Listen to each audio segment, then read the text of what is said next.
我同你講，呢個世界上咩事最快樂啊？就唔係生日快樂、聖誕快樂，呢啲就唔快樂嘅。最快樂嘅事就係報仇，殺到人最快樂。你諗下，我揾咁多錢，我講係揾幾百萬、揾幾億，我食得晒咩？我用得晒咩？梗用唔晒啦。當然，除非我搞科研，我搞科研就可能好快使晒啲錢。你啲科研經費好，因為整啲戰機嗰啲咧，好貴，講真，成幾億美金一架咁嘅戰機，整一架都已經破產啦。講真，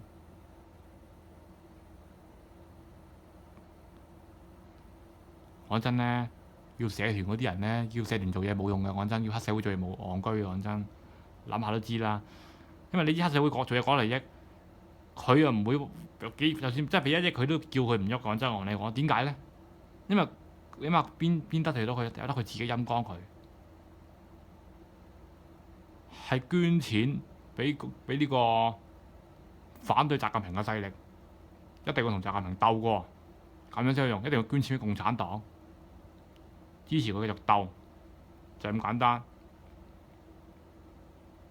因為習近平咧就想，習近平咧就唔想李嘉誠去死住嘅。但張德江嗰派又唔同，張德江嗰派就想呢啲人去死嘅，好似梁振英嗰派就想李嘉誠亡嗰啲去死嘅，咁就啱啦。總之邊一個有呢個咁嘅立場咧，我就義無反顧支持，我命都可以唔要，只要你有呢啲咁嘅立場嘅話，因為我做緊一件好有意義嘅事，就係咁簡單。對付啲人就係乜嘢？講真，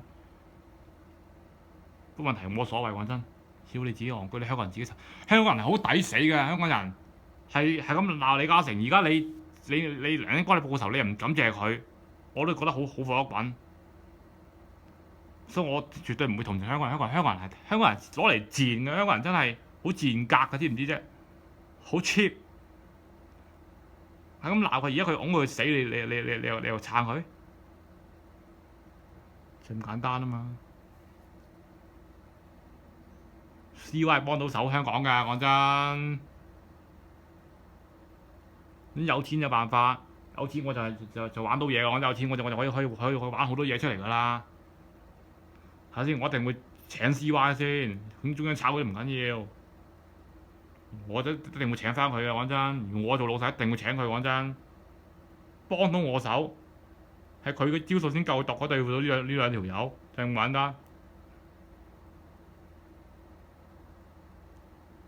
真係有效。講真，抵死啦！講真，抵佢蝕錢，啲人最好快啲灰飛煙滅。講真，你屌你老母！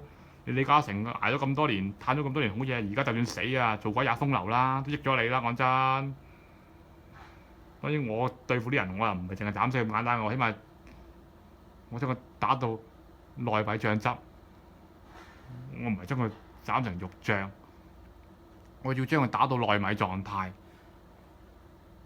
我用內米呢個，我要將佢打到內米咁細嘅醬汁，咁細嘅層面，將嗰啲肉打到內米咁嘅程度，我做內米 sauce， 內米醬汁就係咁簡單。咁啊對付啲人，你知道我人係好中意鬥嘅，你不嬲都知㗎。講真，我由細到大，點解我奧數一咁勁？抽因為我中意鬥，應該同人鬥，我人最好鬥㗎啦。所以梁英啲人正正就係同我同一個性格嘅人嚟㗎，一體兩面嘅就係咁簡單。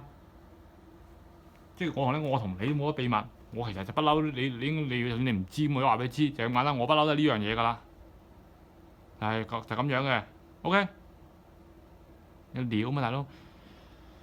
好鬥唔係淨係為我好嘅，係為你哋全香港人都好嘅。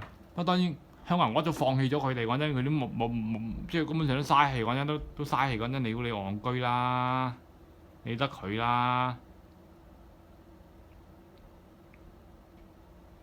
我都唔知要發牌，佢唔發牌咪啱咯，撐佢做咩啫？真係勞氣，真係俾佢講咁多嘢，都快啲死添啊！唔發牌都啱啊，蝕晒啲蝕曬黃記啲錢就啱啦。講真，見到好似啲錢好似鹹魚裏邊啲水分咁樣，慢慢咁樣俾太陽蒸乾，慢慢喺太陽之下曬晒嗰啲錢走，曬咗啲水，將個水分蒸乾變成一條鹹魚，咁就最好噶啦。